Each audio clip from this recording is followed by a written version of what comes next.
네, 달콤살벌한 취업 토크, 여러분들에게 이 취업 시장의 현실에 대해서 제대로 알려드리는 시간이죠. 맞습니다. 1부에 이어서 2부에서도 함께하실 세 분과 다시 한번 인사 나눌게요. 어서 오세요. 네, 안녕하세요. 네, 좋은 말씀 2부에서도 부탁드립니다. 좋은 말씀 부탁드립니다. 네. 자, 오늘의 주제 바로 한번 알아볼까요, 선희 씨? 네, 오늘 달콤살벌한 취업 토크의 주제는요, 청년 창업 어떻게 할까입니다. 이 정부에서 2017년까지 벤처 창업 분야에 10조 6천억 원을 투자하겠다라고 이렇게 발표를 하기도 했습니다. 청년 창업도 적극적으로 좀 지원을 아끼지 않을 예정인 것 같은데요. 청년 창업에 대해서 일단 어떻게 생각하세요? 결론적으로 말씀드리면 물 돌았을 때 노를 저어라. 참 여건이 좋거든요. 예. 창조경제 하는데요. 사실은 우리나라가 부단히 패스트 팔로워, 그러니까 발빠른 추격자 역할로 한 20년을 먹고 살았거든요. 네. 근데 도처에서 나오는 얘기가 이제 이렇게 해서는 안 된다는 거죠. 퍼스트 무브로 가야 되는데 그것은 기존 세대들, 저희 같은 기성세대가 하지는 못합니다. 그래서 젊은 분들 2030들이 해줘야 되는데 물론 그것은 어렵습니다만은 이제 산업의 생태계도 변하고 우리가 먹고 살 수 있는 플랫폼도 변하기 때문에 저는 이 창업에 대해서 적극적으로 이제 주장하고 싶은데 다만 창업 전에 또 다른 스텝이 하나 있는데 그것이 창직이라는 거죠.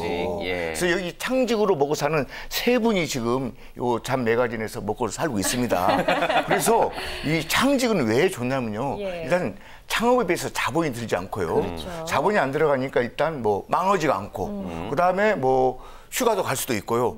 뭐 공간이 없기 때문에 여러 가지가 있습니다. 그다음에 굳이 말씀드리면 진입 장벽이 좀 쉽습니다. 예, 그리고 또 일단은 뭐 그걸 하게 되면 전문가라는 소리를 좀 듣죠. 뭐 이동우 대표를 10년 전에 만났을 때 이런 모습으로 저분이 변할 줄은 몰랐어요. 그때는 학생이었습니다. 학생.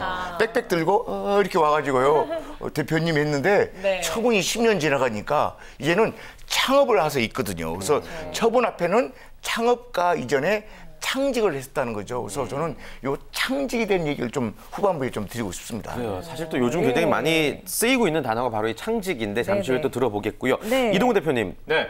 창업하신 입장으로서 청년 창업 어떻게 보세요?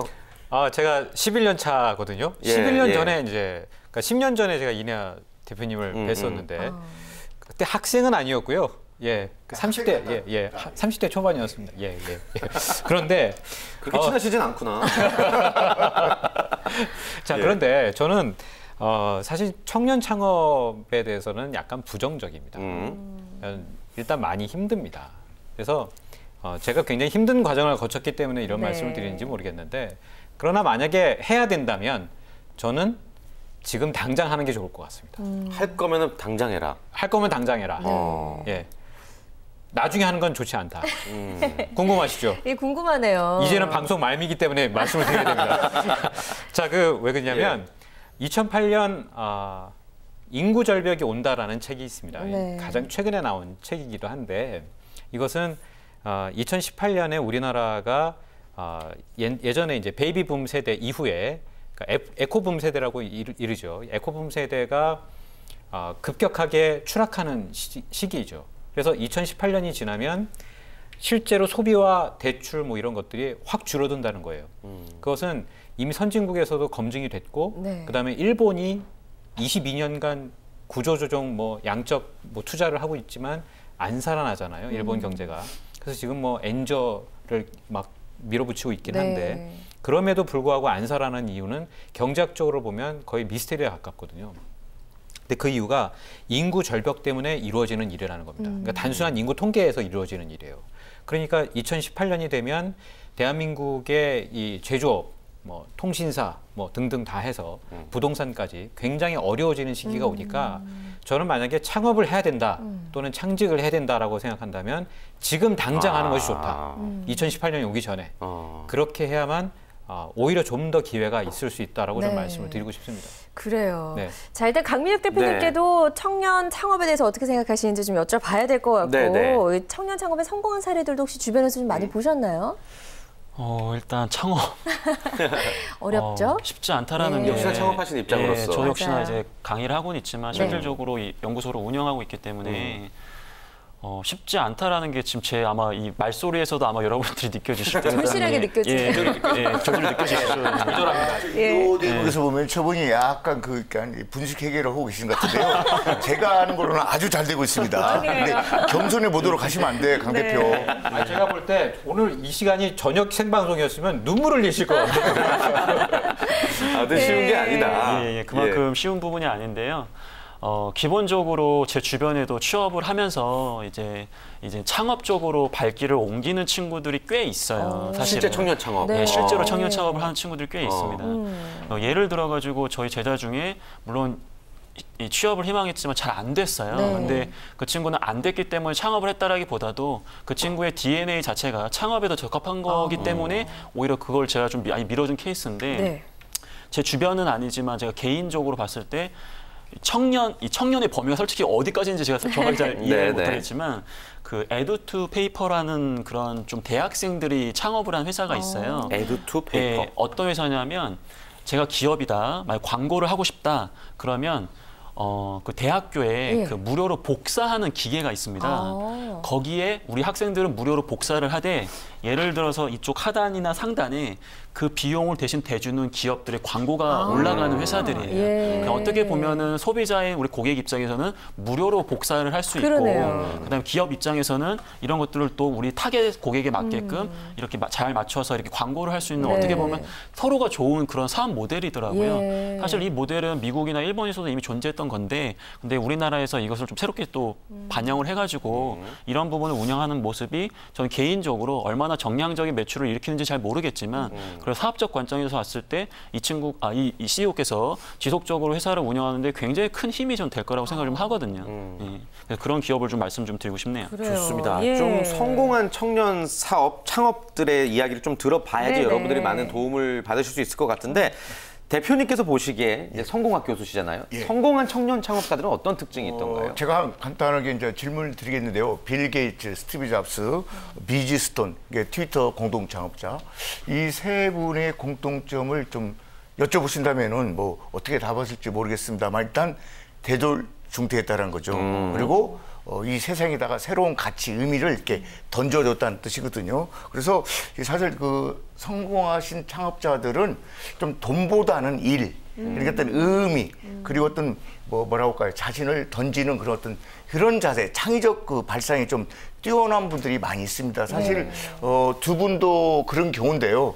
이동호 대표 11년 전에 그 얘기를 좀 들어보면 너무나 엉뚱했었습니다. 저가 왔을 때. 근데 그 당시에는 뭐였냐면은 젊은 사람이 나는 북에 대한, 책에 대한 모든 소위 이제 플랫폼이라든가 생태계를 흔들고 이걸 가겠다는데 잘 나가게 됐던 거거든요. 그다음에 이제 강민혁 대표도 이제 저희가 이제 개인적으로 만나서 얘기를 들어보니까 그 분야에서는요 좀 특이하게 연구소를 운영하고 계시더라고요. 그것은 뭐 일일이 말씀드릴 수 없겠습니다만, 그래서 요즘 그 성공하신 창업자들을 보면 젊은 창업자들은 옛날에 창업하면 뭐 요식업, 먹는 장사 뭐 이런데 요즘은 굳이 따지자면은 기회 추구형이라든가 공익을 좀 앞세우는 그런 모습들, 그리고 또 나아가서 또 뭐라고 말씀드릴까요? 좀 즐겨가는 자기만의 뭘 하는 그런 식으로 이제 가고 있어서 상당히 밝은 면은 있습니다. 물론 힘들지만, 그러나 힘들지 않고 되는 것은 없지 않겠느냐. 그래서 좀 좋은 방향으로 가고 있는데 이분들이 하는 그런 열매는 우리 이제 자손들이 보는 거지 저희들은 못 보는 거겠죠. 예. 잘하고 계시다 이렇게 보겠습니다. 그래요. 어떤 네. 청년 창업의 분야도 지금 굉장히 좀 넓어지고 있다라는 그쵸. 이야기까지 해주셨고요. 어쨌든 청년들이 이제 창업을 해서 성공하려면 굉장히 많은 준비가 좀 필요할 것 같은 생각이 드는데요. 일단 강민호 대표님 어떤 준비가 구체적으로 있어야 되는지 사업 계획서도 뭐 잘 만들어야겠죠? 일단은 아까 이제 이 대표님께서 할 거면 바로 해야 된다. 저도 이 부분에 되게 공감하고 있어요. 단 전제 조건은 어느 정도 그 분야에 대한 경험을 좀 쌓을 수 있어야 된다라는 거죠. 저 같은 경우에도 사실은 창업을 하고 난 다음에 사실 큰 어려움 없이 다행히도 이렇게 뭐 대단한 성공은 아니지만 큰 어려움 없이 왔던 이유가 6년간의 인사 업무와 관련된 이런 경험들을 쌓았고 퇴사하기 전에 6개월 전부터 사실 이쪽 분야에서 약간 발을 담가가지고 봉사활동을 많이 했었어요. 이런 재능 기부 봉사활동을. 그래서 그래서 그걸 통해서 내가 이 시장에서 할 수 있겠다라는 확신이 들었기 때문에 뛰어드는 거거든요. 그냥 아무것도 모르는 상태에서 무조건 도전해보자. 도전하기 너무 나이가 좀 있었기 때문에 쉽지 않았었거든요. 예를 들어서. 그만큼 뭔가 그 분야에서 미리 경험을 하는 게 중요할 것 같고요.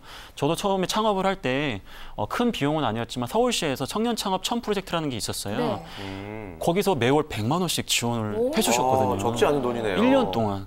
거기서 사무실도 주고 그다음에 사업 계획서 쓰는 법도 알려주시고 사업에 대해서 시장 조사할 수 있는 방법도 알려주시고 이 정부에서 하는 이러한 프로그램들이 꽤 있더라고요. 그래서 다행히도 그런 곳에서 또 이 교육도 받았고 지원도 받으면서 이 사업 계획서를 수립했는데 우리 학생들 혹은 이 창업자들 가장 관과하는 게 자기가 만들면 다 팔릴 거라는 큰 착각을 갖고 있다는 가장 큰 문제점이에요.